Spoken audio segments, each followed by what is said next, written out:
Süleyman mülküne gözyaşı düştü. Ağıt oldu yaşamak, zulüm oldu yaşamak. Bugün Ankara genelindeki sivil toplum kuruluşlarının birlikte oluşturdukları Ankara Filistin Dayanışma Platformu'nun düzenlediği bir basın açıklamasında beraberiz. Programımıza önce Kur'an-ı Kerim tilavetiyle başlayacağız. Daha sonra da basın açıklamamız olacak. Şimdi Kur'an-ı Kerim tilaveti için Yusuf hocamızı buraya davet ediyorum. Euzu billahi mineşşeytanirracim.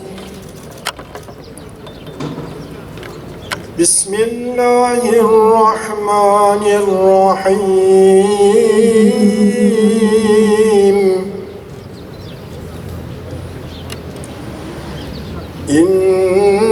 İnnellezîne keferû sevâun aleyhim enzertehum em lem tunzirhum la yu'minûn. Kovulmuş şeytanın şerrinden Allah'a sığınırım. Rahman ve Rahim olan Allah'ın adıyla. Küfre sapanları uyarsan da uyarmasan da onlar için birdir. İnanmazlar. Daha temsilcimiz Abdülhamit Ateş Beyefendi'yi buraya davet ediyorum. Tekbir! Allahu Ekber! Tekbir! Allahu Ekber! Çocuklar ölürken sessiz kalınmaz. Çocuklar ölürken sessiz kalınmaz. Şehit soykırım!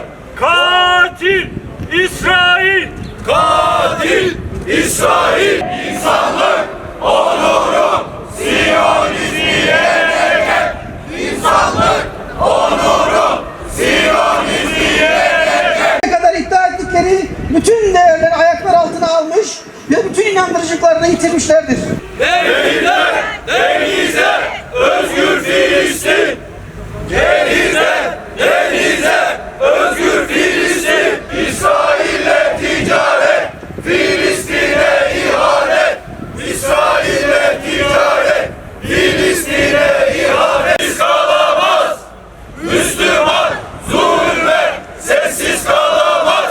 Hamas'a direnişe bir selam, Ankara'dan Hamas'a direnişe bir selam. Çocuklar ölüyor, bir sınır öteden. Çocuklar ölüyor, bir sınır öteden. Çocuklar ölüyor. Gazze'de yaşanan insanlık dışı Siyonist İsrail'in hukuk, ahlak ve vicdan tanımaz umursazlığı bir tarafa, insan onurunun vahşetle yüz yüze geldiği dehşet dönemlerinin birini yaşıyoruz.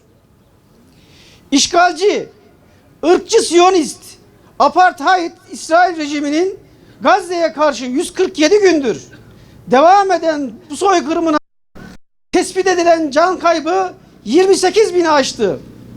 Enkaz altında olduğu tahmin edilen 7 bin kayıp da dahil edildiğinde 35 bine ulaşan can kaybı ile karşı karşıyayız. İsrail'in 7 Ekim'den bu yana Gazze şeridine düzenlediği saldırılarda en az 12.300'ü çocuk, 8.400'ü kadın olmak üzere 28.576 Filistinli öldürüldü. 68.291 kişi yaralandı. Bu kayıplar içinde 350'ye yakın sağlık çalışanı hayatını kaybederken öldürülen gazeteci sayısı 126'ya ulaştı. Gazze şehirleri bugün sadece insanlık dışı saldırılar sonucu katliamlarla değil, aynı zamanda açlık ve salgın hastalıklarla da karşı karşıya kalmış durumda. Uluslararası Adalet Divanı'nın kararına, Birleşmiş Milletler kararlarına, uluslararası kuruluşların ve dünyanın farklı coğrafyalarından meydanlarda gösteri yapan kamuoyunun çağrılarına rağmen İsrail, başta Amerika ve İngiltere olmak üzere batılı devletlerin himayesinde katliamlarına ara vermeden devam etmektedir. Modern tarihin yaşanabilecek en korkunç dönemlerinden birini yaşıyoruz.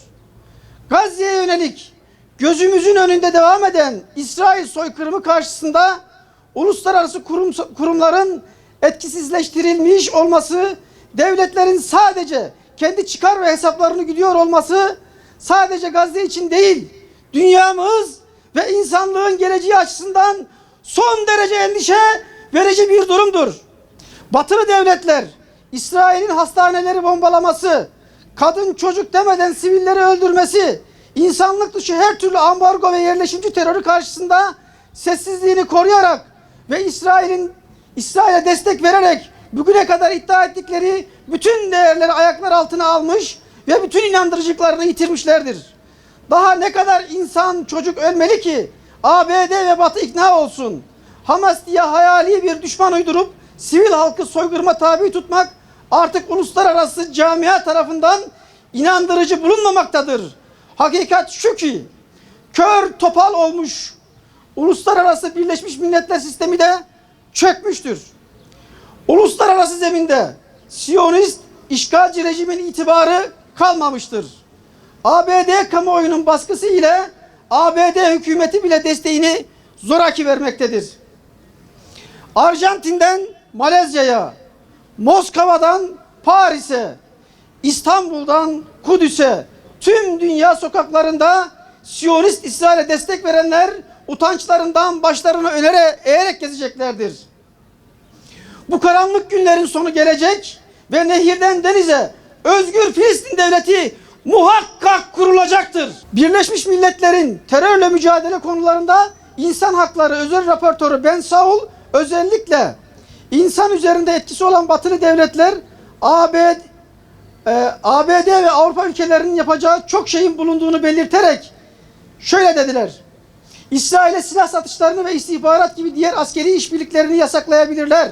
İsrail'e yaptırım uygulayabilirler. İsrail'e sadece askeri yaptırımlar değil, diplomatik ve ekonomik yaptırımlarda da uluslararası hukuk ihlal etmekten kaçınmaya zorlayabilirler demişti. İnsan Hakları İzleme Örgütü'nün eski direktörü Profesör Kenneth Roth, İsrail hükümetine askeri yardım ve silah satışlarının durdurulması yoluyla baskı yapılması gerektiğini söylemişti.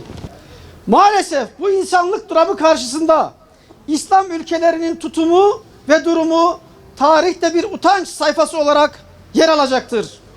İslam ülkeleri kayda değer hiçbir şey yapmamış ya da yapabileceklerinin çok azını yapmışlardır. Bu çerçevede Türkiye'nin yaptıkları da bekleneni karşılamamakla birlikte İHA gibi Türkiye'li sivil toplum kuruluşları inisiyatifi ve öncülüğünde havadan, karadan ve denizden uluslararası yardım konvoyları hazırlanmaktadır. Türk Deniz Kuvvetleri filosu bu sivil girişime olası silahlı müdahale ihtimaline karşı belli mesafede koruma sağlamalı. Mısır hükümeti de diplomatik olarak Mısır karasularında bu gemileri koruyacağını açıklamaları, Libya'da bu gemileri koruyacağını açıklamalıdırlar.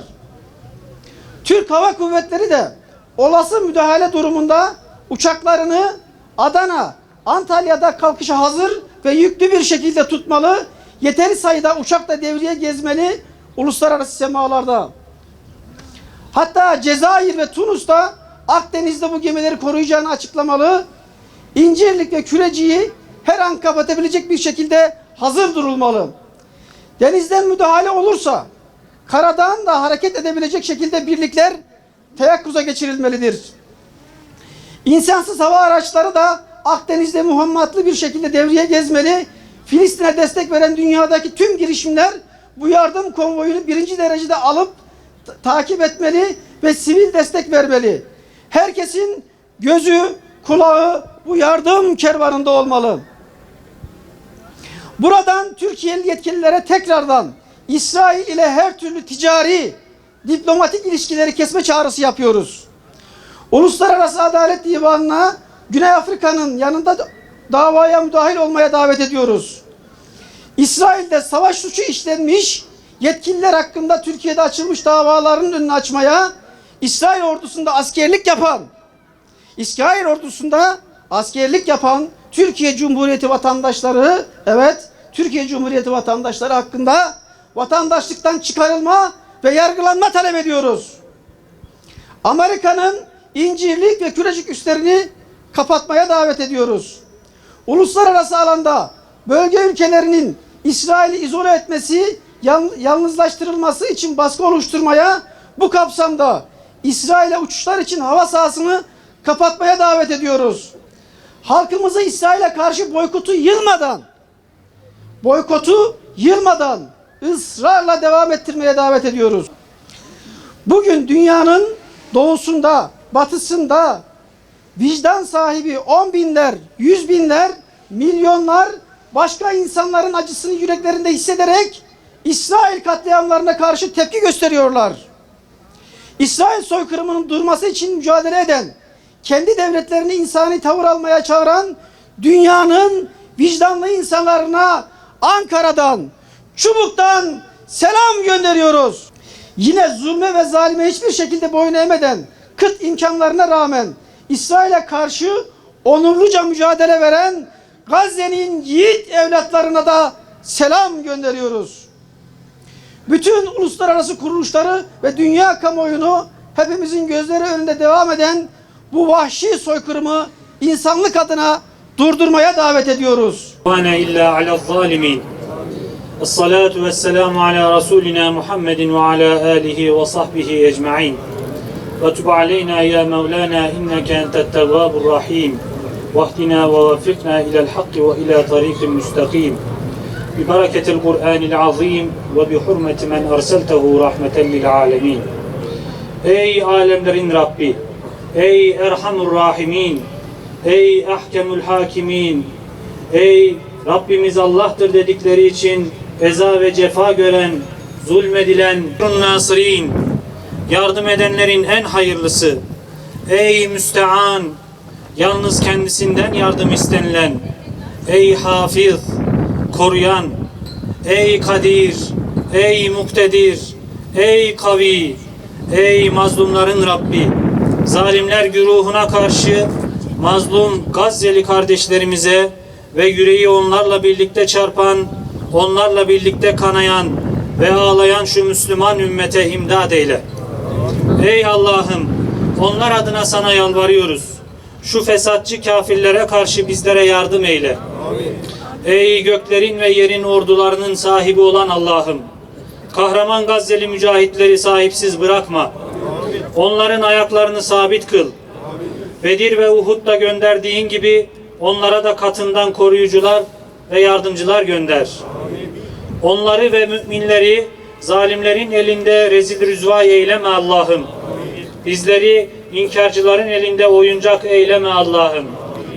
Filistinli kardeşlerimizin ve ezilen, horlanan, zulmedilen, katledilen tüm Müslümanların üzerinden inkarcı zalimlerin zulmünü kaldır Allah'ım.